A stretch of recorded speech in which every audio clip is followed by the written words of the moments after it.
वज़ू के ज़रूरी मसाइल। मसला नंबर 1, किसी के हाथ पाँव फट गए और फटन में मोम रोगन या और कोई दवा भर ली और उसके निकालने से ज़रर होगा यानी नुकसान होगा, तो अगर उसके निकाले बगैर ऊपर ही ऊपर पानी बहा दिया तो वज़ू हो जाएगा। मसला नंबर 2, वज़ू करते वक्त एड़ी या किसी और जगह पानी नहीं पहुंचा और जब वज़ू पूरा हो चुका तब मालूम हुआ कि फ़लाँ जगह सूखी है, तो वहाँ पर फ़कत हाथ फेर लेना काफ़ी नहीं है बल्कि पानी बहाना लाजम है।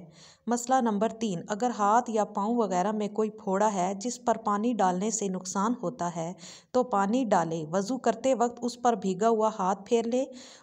इसको मसा कहते हैं। अगर मसा करना भी नुकसान करे तो हाथ भी ना फेरे, इतनी जगह छोड़ दे। नुकसान करने ना करने का फ़ैसला तबीब देनदार की राय और ज़ाती तजर्बा से होगा।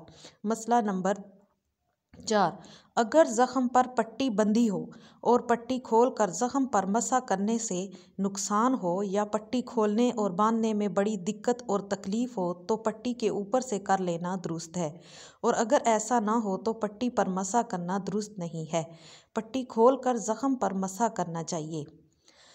मसला नंबर 5, अगर पूरी पट्टी के नीचे ज़ख़म नहीं है तो अगर पट्टी खोल कर ज़ख़म कर छोड़ कर बाकी सब जगह धो सके तो ऐसा ही करे। अगर पट्टी खुद ना खोल सके और कोई दूसरा खोले, बांधने वाला भी नहीं है, तो सारी पट्टी पर मसा कर ले, जहाँ ज़ख़म है वहाँ भी और जहाँ ज़ख़म नहीं है वहाँ भी।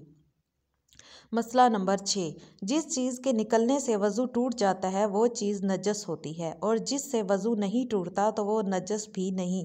तो अगर ज़रा सा खून निकला कि ज़ख़म के मुंह से बहा नहीं या ज़रा कै हुई, मुंह भर नहीं हुई और उसमें खाना या पानी या पत या जमा हुआ खून निकला और कै नजस नहीं है, इसका धोना वाजिब नहीं है। और अगर मुंह भर के कै हुई तो वह नापाक है। किसी जगह कपड़े या बदन में लग जाए तो धोना वाजिब है। मुंह भर के कै हो तो गिलास वगैरह को मुंह लगाकर कुल्ली ना करे ताकि बर्तन नापाक ना हो।